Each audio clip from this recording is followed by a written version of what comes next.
Hello, I'm Blee and welcome back to the Journey to Becoming a Car Journalist video series. Now, the clue's in the name really, but just a quick recap for those who might not be aware of what this is all about. Basically, I quit my job to go to university in pursuit of my dream job, which would be to be a car journalist. And in this little video sort of vloggy series, I track my progress as I go from nothing to hopefully being in a position where I can get my dream job and work in the industry I really want to work in. But anyway, let's move on from that very quickly and talk about the fact we've done it, chaps. We've got to 1,000 subscribers and I'm very happy to see this little milestone passed. At the start of this year, I kind of set my sights on 1,000 by the end of the year. If I'm honest with you, I wasn't sure how it was going to be possible.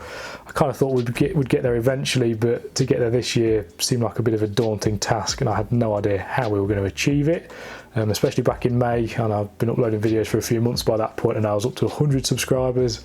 1,000 just seemed like a bit of an impossible task for the end of the year, but we got there, and I am so proud and so happy to have got here. So yes, thank you to you guys for watching. Obviously, without you, none of this would be possible. Thank you to you guys for subscribing. Yes, we've got to 1,000. I am absolutely chuffed to bits to have got to it. Hopefully it's a good sort of stepping stone, a good start for next year, and hopefully from here we can go on to some massive things. Now, I'm going to go into sort of my 2020 goals a bit later on in the video, but for the time being, let's take a little sort of trip down memory lane to the last one of these videos and talk about some of the things I spoke about in that video.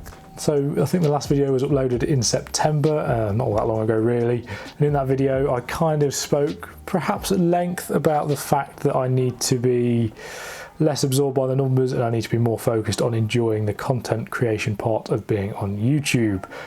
Do I think I've achieved that? Yeah, I think so.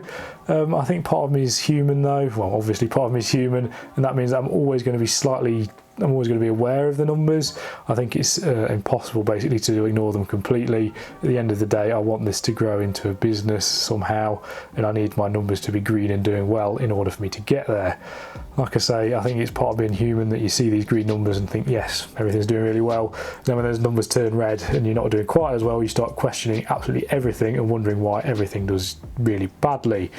I think part of the reason that I've managed to cut myself a bit of slack recently is I'm uploading less frequently, so once a week instead of twice a week. I think over summer when you're uploading twice a week, or when I was uploading twice a week, it's quite easy to become obsessed with the fact you deserve the video to do well. I know it sounds odd, but because you're spending so much time sort of producing, planning and editing these videos, it's a real kicker when they don't do as well as you want them to. Yeah, I think doing one a week moving forward is a bit more healthy because there's less pressure basically, and I think that's always a good thing. Anyway, I don't really want to make this video of me talking about YouTube because I'm still small fry, so it's kind of pointless for me to talk about it. So what else did I talk about in the last video? I said talk a lot there. Well, the SMMT test day was something that was very much on my radar, as I think I did it the day after that video went live. And that was a good day. I think in the last video I mentioned how it was going to be good for me to sort of meet other people in the industry, talk to press officers and drive lots of cars. Now, as you may have seen since then, the channel has had a few videos uploaded from that day. I think it's 5 in total I've managed to get from the SMMT test day. And to be honest, that's a good thing and a bad thing. Obviously having content is good, but I'm also aware it was quite a challenging day to film. I'm also aware those videos weren't brilliant and they aren't necessarily the best things to go onto my channel to reflect where I want my content to be. So it's kind of a double-edged sword. It was good to get the content out there. The MG one and the Jimny video in particular did really well. Well, the MG one I think did 8,000 views in a week, which was really well. You see, this is me going back to being obsessed about numbers. Yeah, 8,000 views in a week, that was like breaking world records for me, so I was chuffed to see that.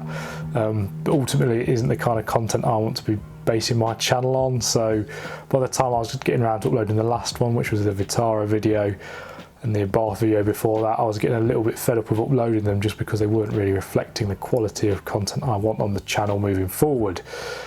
Also looking back to that day, I don't think I made the most of it necessarily. So obviously it's a good day to, what's the word I'm trying to think of? It's a good day to meet people and, I can't think of the word. Meet people and get to the, what's the word? The word's network, that's what I'm thinking of. It's a good day to network with people and with the PR people. and I think I failed slightly on that sort of front. I spoke to some people, obviously, but I could have probably done better, although seeing as it was my first time at an event like that, I do want to cut myself a little bit of slack, as I've never been the best person in the world when it comes to talking to people. So yeah, on that whole though, I think that day was a success. Like I say, I got content out of it, which ultimately was why I went. Moving forward though, I'll probably try and film maybe slightly less at these sort of things and make the videos I do film ever so slightly better, and I'll also try and network more with the people there. Now, another thing I spoke about in the last video was the fact I was getting my second press car. Now, I was trying to keep my lips sealed about what it was. I don't really know why. I thought people might care and it might build a bit of suspense, but I don't think anybody really is bothered. And anyway, you've seen it by now, so it was the Suzuki Swift Sport. Now, I was chuffed to get this car, apart from the fact I can't say Suzuki Swift Sport without whistling everywhere. I was chuffed to get this car as it was a lot more up my street than the MG ZS was. And yeah, it's always good to have a press car in. I really enjoyed my time with it. As you can probably tell by my review if you've watched it. If not, I'll put a link in that corner. I think it'll be that corner. I think it's probably the best video I've put on the channel, to be honest. And yeah, it was a good time. One thing that did strike me with it is the amount of effort that goes into planning, filming and editing a sort of feature video like that. You compare that to the SMMT videos. God knows the amount of time I put into the Swift compared to those. It must be at least 5 times as much time, and that's kind of what's put me off going for another press car just yet. I just don't have the time to do it. Anyway, that's me moaning again, and I don't want to do that. So yes, the Swift Sport was a fantastic thing to live with for a week. I really enjoyed my time with it. Now, originally I was hoping to do 2 videos with it, and I did get, well, obviously the review, and then there was another video, and I did get that filmed and I did get it uploaded, but I then decided not to press or not to make it live. And that was basically because it was a driving video, and for a driving video I feel like you need to have the best audio possible, and that's kind of still the area I'm struggling with. And also it was the same week that Joe Achilles stuff happened, so I'm sure you've probably seen it, but that stuff all kicked off, and Derbyshire's a bit close to home for me. Obviously I wasn't being ridiculous in the video, but the fact that that had come out and the fact the video wasn't quite up to standard made me not bother uploading it in the end, or not making it live in the end. So yes, that was a kind of a lesson. Moving forward, I need to make sure my audio is top notch, and also to just not film the Speedo.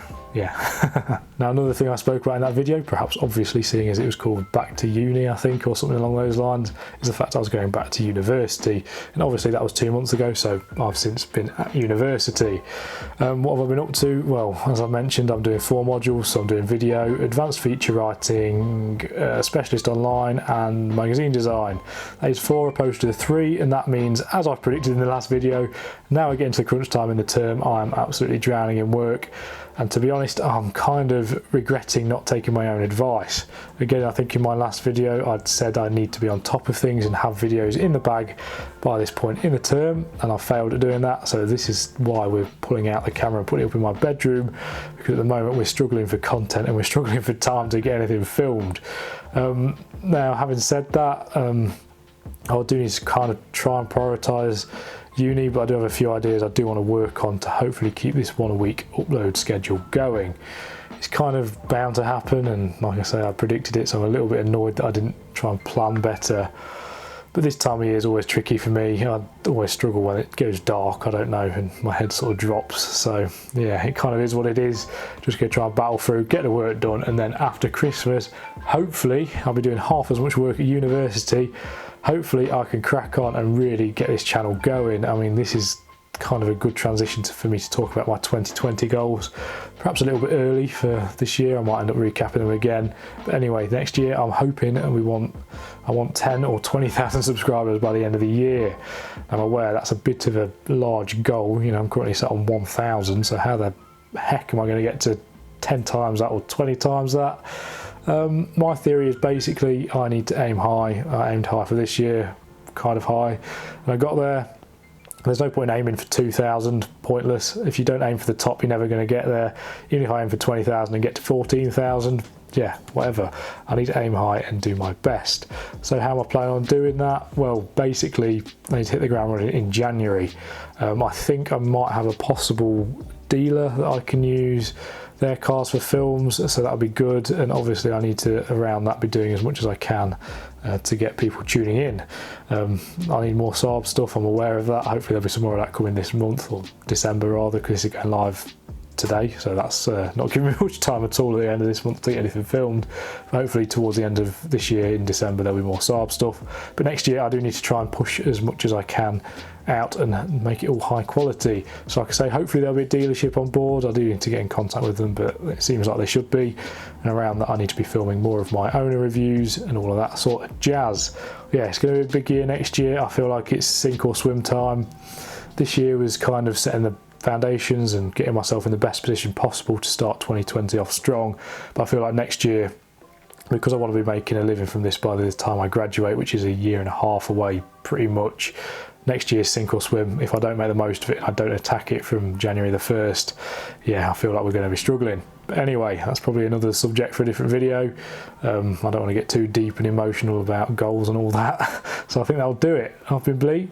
Thank you for watching, and a big thank you, like I said at the start of this video, for the 1,000 subscribers. It's a fantastic milestone. I'm chuffed to bits to have got there, but like I say, it's all thanks to you guys, because without you I'd have never have got there. So yes, thank you for watching. Please remember to like, comment and subscribe, and I'll see you in the next video.